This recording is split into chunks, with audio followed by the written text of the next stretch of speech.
I was in Preston Antique Centre and the phone rang.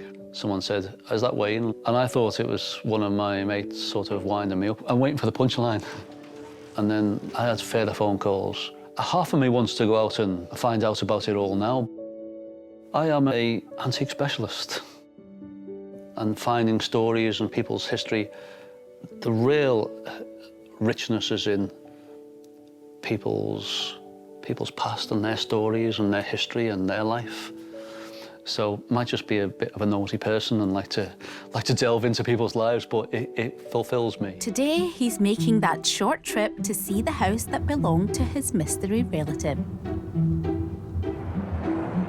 This area is quite sought after, yeah. Nice schools, fairly quiet, quite large houses, so it sprawls a bit, leafy. I'd like to get to know a little bit more about the man, really, and who he was. Never having met him during his lifetime, today Wayne will be stepping into Barry's house for the very first time. Having only just learnt about this not-so-distant relative, I wonder if seeing inside will help give Wayne an insight into the man and the home he left behind.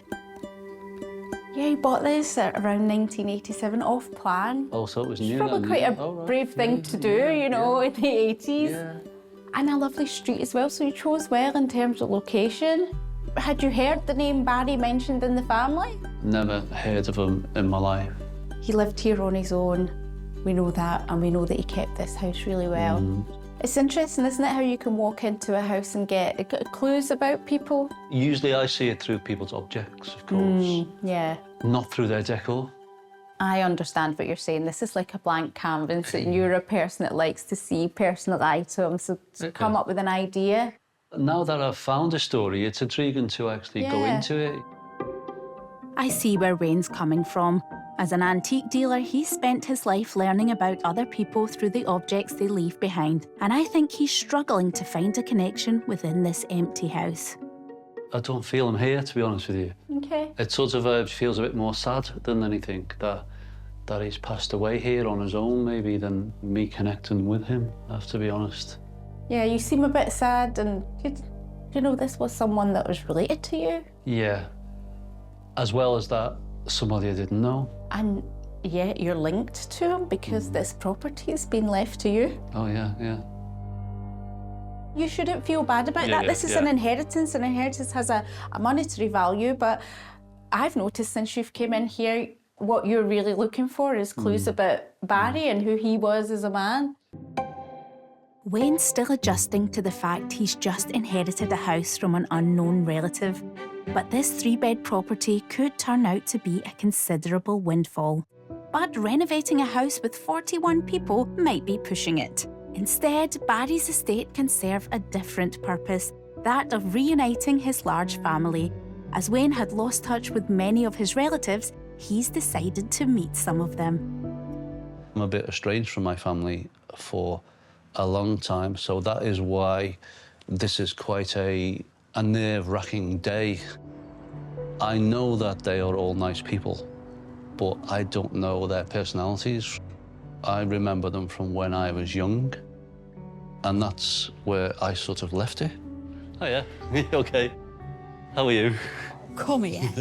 Oh, it's lovely to see you again. Hi, Julie. You're all right, Wayne. I know you.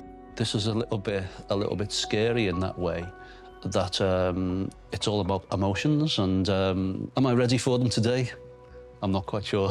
So, because after all these years, what's brought us together today is Barry. I didn't know him. No, I didn't even know he existed. It was a surprise to us. Which is a sad thing to say, isn't it? We actually went to his funeral. All right. And we just didn't know what to expect.